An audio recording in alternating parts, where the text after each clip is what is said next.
We welcome you both to the Court of Appeals this morning. This is the case of Davis versus Davis, Part 2. We previously decided the primary appeal, and now we have a separate appeal concerning various post-judgment matters, mostly concerning contempt or some aspect thereof.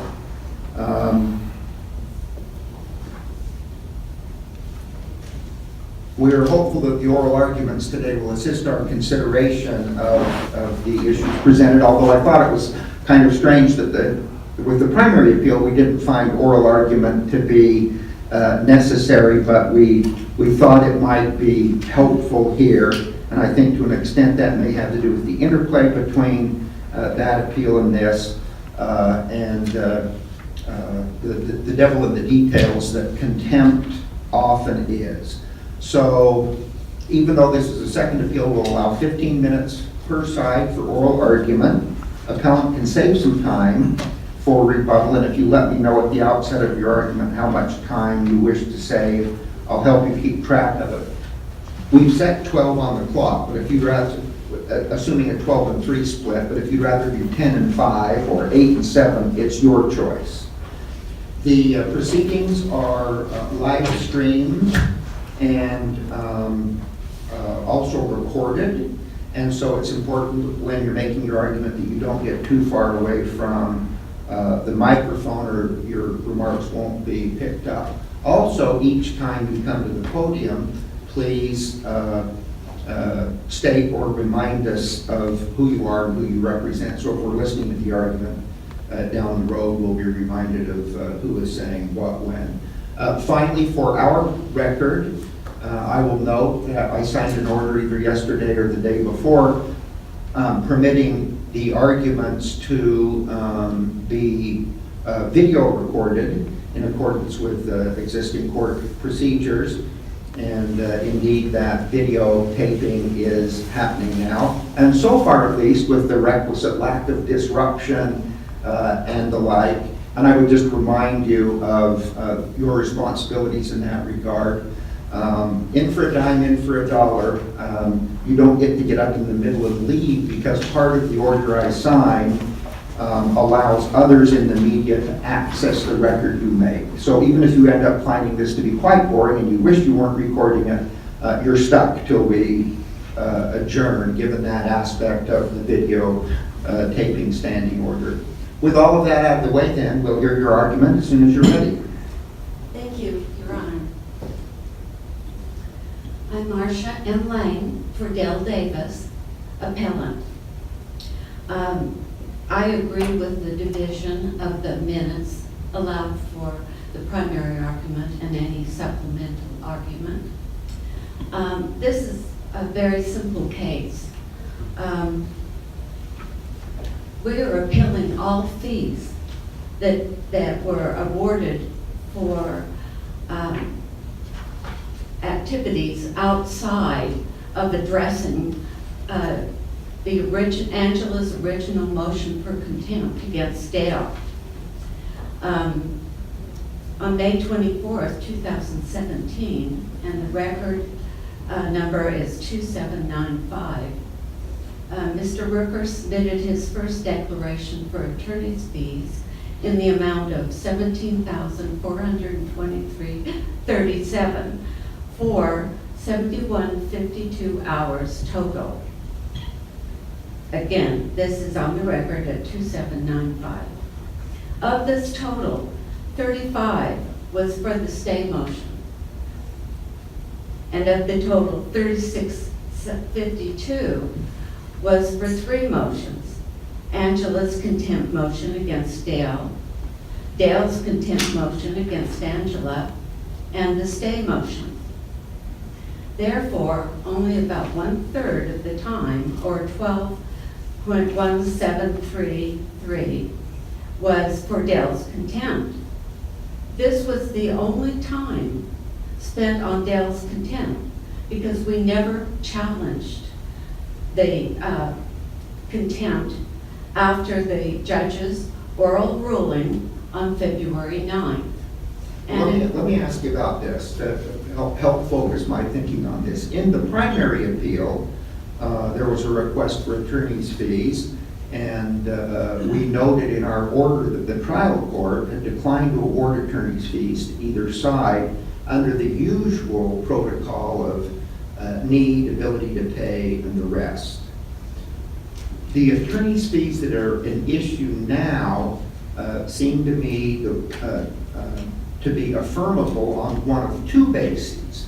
One, either as a legitimate sanction for contempt, or two, under subsection 2 of the statute that permits attorney's fees to be awarded in divorce cases. We've got the one provision that says it can be awarded anytime there's need.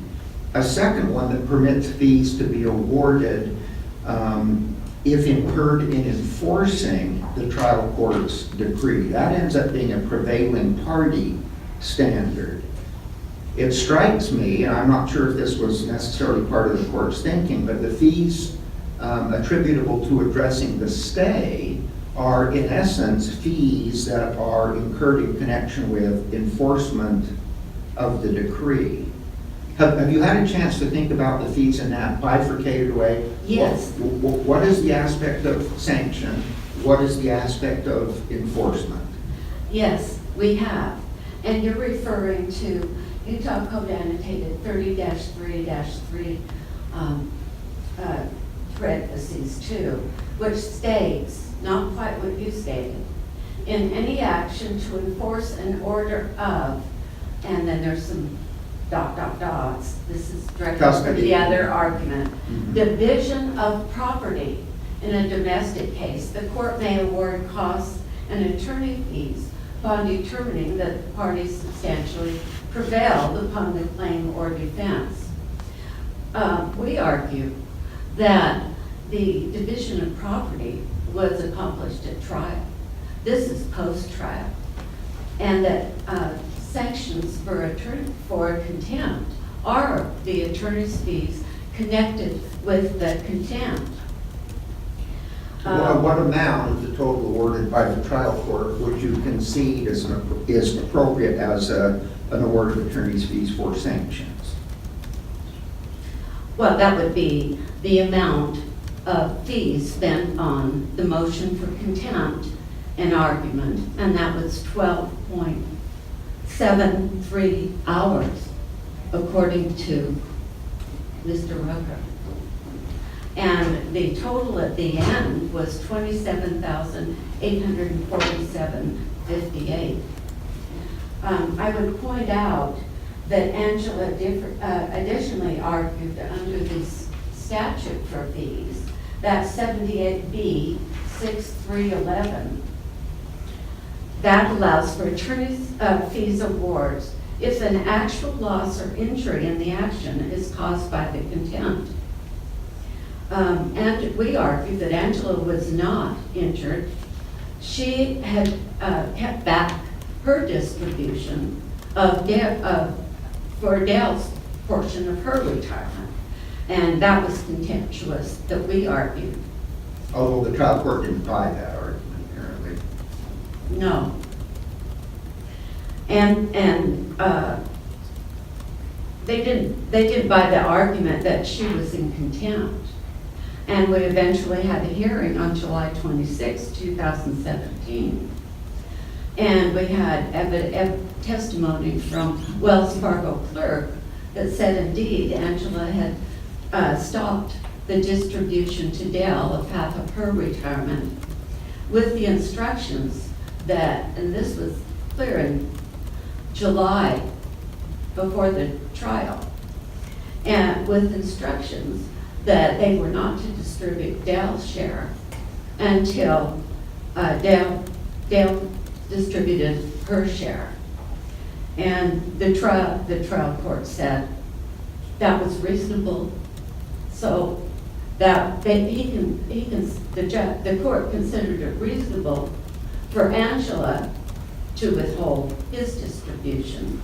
And there's no rule for that. There was nothing that said that she had permission to do that. I thought that the court said that there was no order that she violated? No explicit directive that she violated? She violated the decree of divorce, Which ordered her to, which ordered her to determine Dale's premarital share and to cooperate with determining, computing Dale's premarital share of one retirement account, and then for the parties to equally share all of the retirement that was accumulated during the marriage. And so during the trial, Angela decided that she deserved half, and she said that it couldn't be computed, and so she refused to even try to compute Dale's premarital share under any rules. so Including the time rule for Woodward. that's the provision of the order that you believe that she violated? Of the decree, Uh-huh. yes. To compute the amount? The parties had already arrived at a stipulation that Okay. Dale would be awarded his premarital share. So And was she that- ordered to sign Excuse it me, without, Can I just finish my sentence? let me ask you a question Okay. and then I'll let you respond. Is there an order that indicated that she needed to sign this paper without any conditions? Or that she needed to sign this paper at all? Which paper?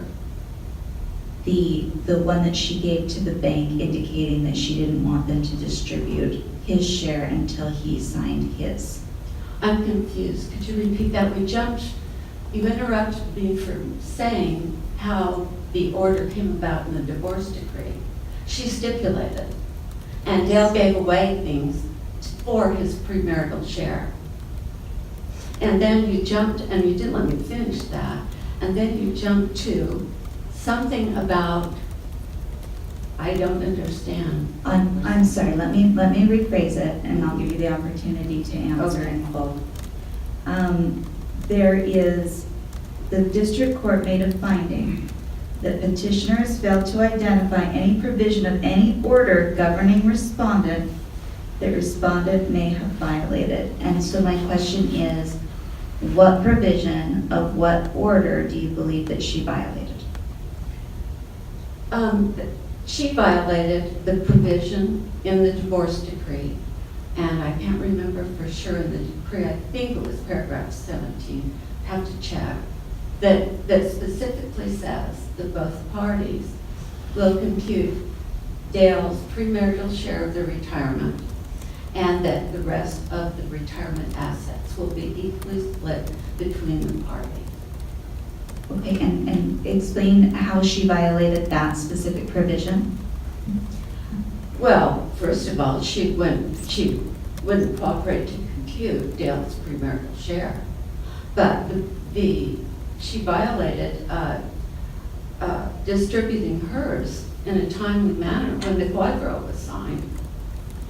So she refused to distribute, but she went in on a motion for contempt against Dale when he wanted to stay before he distributed half to her. It was a matter of about $100,000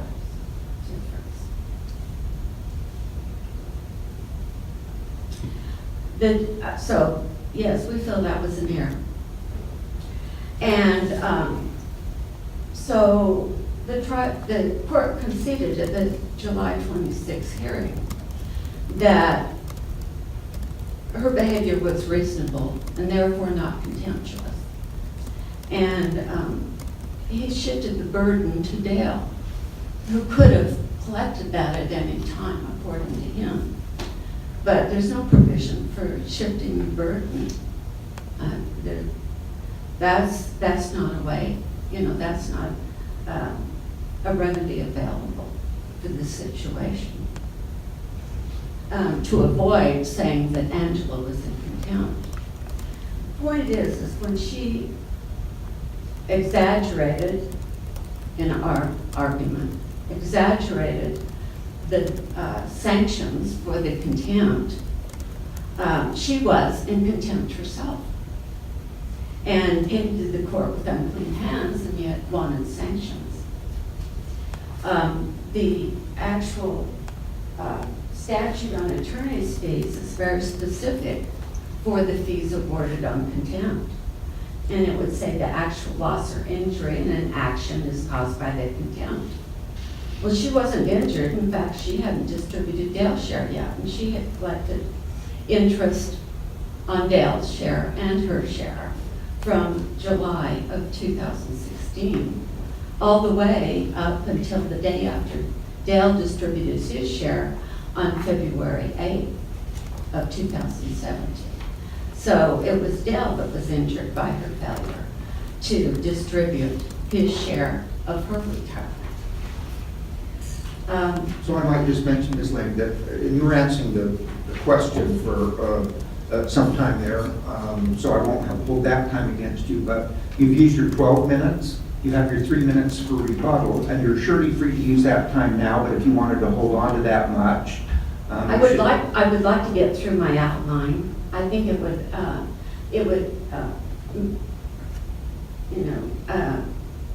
I think it would enlighten this court as to the details. Very good. Well, we'll put your 3 minutes on the clock then. If I can get through it. Well, yes. you may or may not then have time for rebuttal, but that's your choice. Thank you. No, I'm not asking for rebuttal if I get through my outline. I stopped at saying that there were never any attorney's fees requested for Dale's contempt, and only 12.7 hours were requested for the motion for contempt.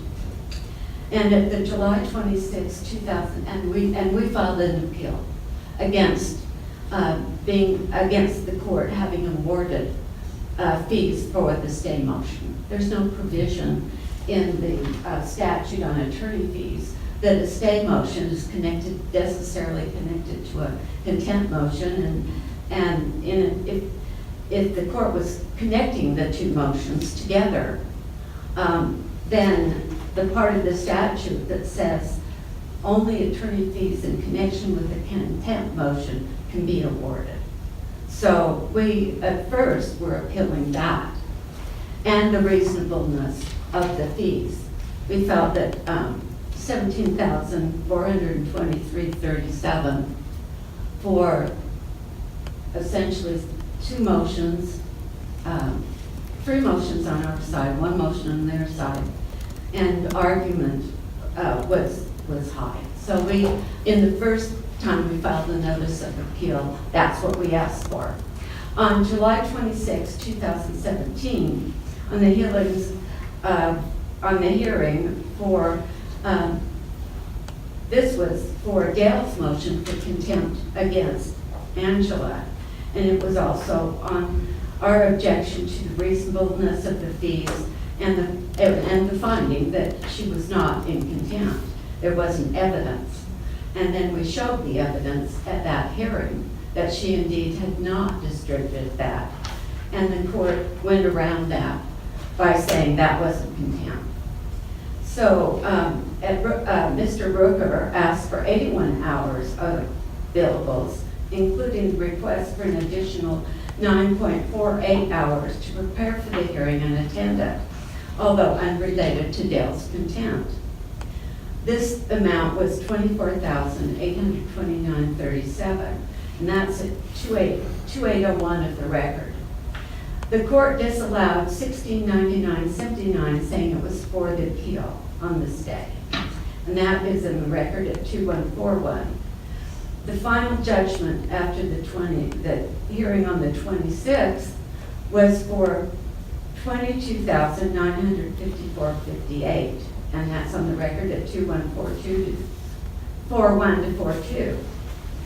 Then in September, Mr. Rooker filed a supplemental declaration seeking more attorney fees for post-hearing matters. For instance, objections to proposed orders and attorney fees augmentation requests. Mr. Rooker sought an additional almost $5,000, $4,893, at the record of 2159 to 2165 to equal a total of $27,847.58. The request was granted on October 10th. And we did final third notice of appeal after that, our second notice of appeal, as these fees stacked up, was after the hearing on July 26th, and the judgment for 22,954.58. Thank And you. we, of course, are challenging that. Thank you very much. Thank you. I We'll would hear from refer you. you to pages 36 and 37, the Very color good. brief for the discussion you wanted in the first place. Okay, thank you. We will hear from the other side. Good morning, Judges Christensen, Foster, Warren, and Hagan. My name is John Brooker, and I represent respondent below and FLE here, Angela Davis. This court has been asked to resolve or address three issues. The first being whether the trial court abused its discretion in concluding that Ms. Davis should not and in fact could not be held in contempt. The second question, whether the court abused its discretion in awarding Ms. Davis attorney fees in the sum total of just more than $27,000 as a consequence of Mr. Davis's contemptuous behavior and as a byproduct of Ms. Davis's regrettably necessary only owing to the misconduct efforts to enforce the property division, which is memorialized in the party's decree of divorce. And then the third question is whether this court can and should conclude that Ms. Davis has substantially prevailed on this appeal and as such is entitled to an award of fees on appeal consistent with the Gardner decision. The first thing I'd like to do is talk briefly about the contempt question, which I think can be disposed of quite easily. Judge Hagan, you are correct that among Judge Thomas's findings and conclusions was the conclusion that Ms. Davis did not violate, that there was no order that she violated. I want to focus the court, though, more particularly on Judge Thomas's rationale because it is particularly germane to a statement that opposing counsel made. And it is this: there was a trial in October of 2016. At that trial, the court heard and resolved competing claims of contempt. And so when new claims of contempt arose in December of 2016, which were then litigated in 2017, Judge Thomas made very clear that he had no interest in relitigating the issues that he had heard or allowing to be relitigated, issues that had been heard at the October trial, and was only interested in conduct by either party that post-dated October 12th of 2016. And this is a separate factual finding and legal conclusion he made. And the reason that's so relevant is because the very first thing Ms. Lane said to you as she addressed this question of contempt is, quote, Angela's conduct goes way back to before the trial.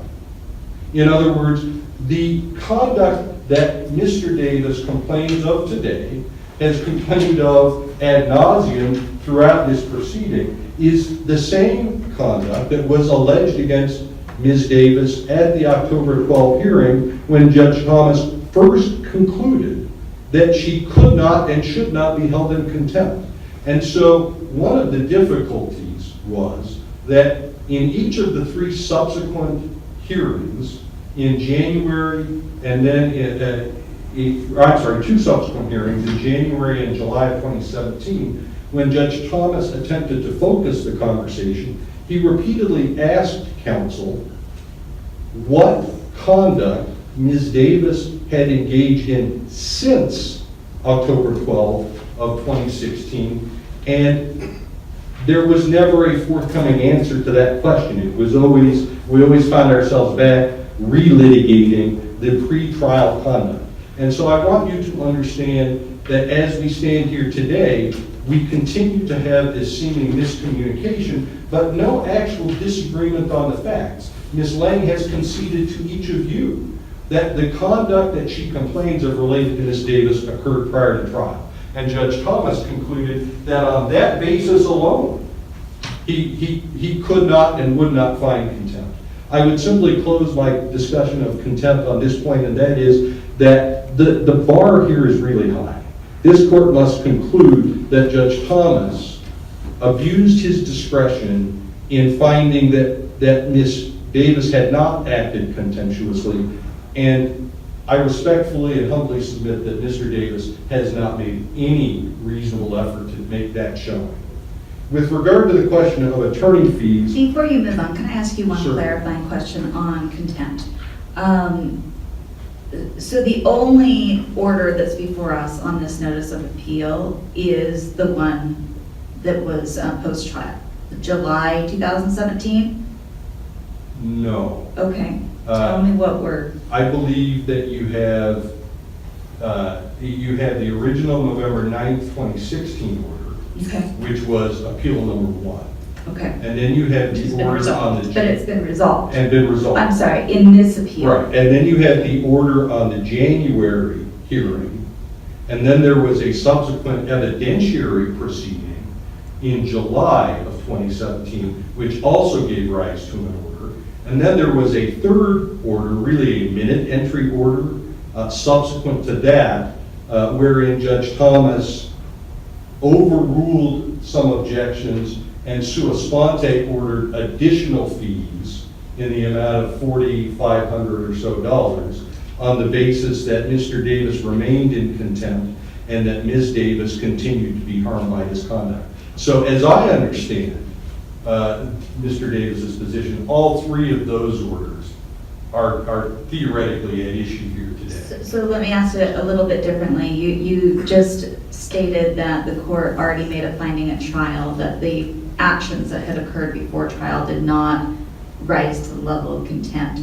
Is that finding, is that order before us in this appeal? It is not. Okay. That express finding is memorialized in the November 9, 2016 order, which was the subject of appeal number 1, and that specific finding was never at issue in appeal number 1. That's exactly what I was asking. Thank you. I apologize. No worries. With regard to the question of attorney fees, we believe that there is more than one basis upon which this court can resolve that question in favor of Ms. Davis. And I would simply point out that we refer the court to the Dipoma decision in acknowledging that the rationale we assert to the court may be different than the rationale Judge Thomas relied upon. But under the Dipoma decision, as long as it is a legally cognizable basis, this court can rely upon it to affirm Judge Thomas's decision. The various bases upon which the attorney fees award can be affirmed are as follows. First, Judge Orm, it is under section 30-3-32. You asked Ms. Lang whether this wasn't in fact an enforcement action, and Ms. Lang's response was, no, the division was accomplished in the decree. I think that was a non sequitur of a response, if I may say so. The long and short of this is that the decree divided conceptually the parties' retirement accounts, but it required the parties to ascertain whether there were premarital interests in those accounts, and if so, to segregate them. Ms. Davis undertook to do that, and in the process was unable to obtain from Mr. Davis any evidence supporting the notion that there were premarital contributions to his account. And so she prepared and tendered to the trial court a quadro equally dividing his account on the basis that there was no premarital interest in that account. Well, that's not entirely accurate, though. I hope it is, but you might correct me. There was premarital there was a premarital interest in that account. I think the parties both acknowledged that he had begun contributing to that account before he was married. I respectfully and humbly disagree. Okay. The parties acknowledge that there was premarital employment, but there was a complete vacuum of evidence as to whether there had been any premarital contribution, and if so, how much. And so it was on that basis that Judge Thomas concluded that if there was a premarital interest, it had to be treated as commingled. Because it couldn't be Because calculated, there was no Because evidence. it couldn't of the be amount. traced.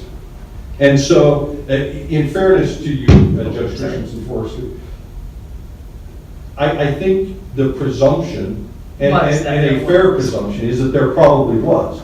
But on the record, there was zero evidence of that. So I might be Didn't we say as much in the order of the prior appeal? I apologize. Didn't we say as much in the order of Yes. the prior appeal? Yes. And so this entire action arises out of Ms. Davis's effort to enforce the November 9, 2016 order, which was an order enforcing that division. And most critically, and I'm probably going to run short on time here, so I want to focus on this. Most importantly, Don't speak while you're away from the microphone, or we won't. I apologize. I mean, you're free to go back to the table as necessary, but refrain from comment until you're back in front of the mic. I have a bad habit of always talking. My wife will tell you that. What's terribly important in resolving this question of attorney fees are the specific factual findings and legal conclusions that Judge Thomas reached.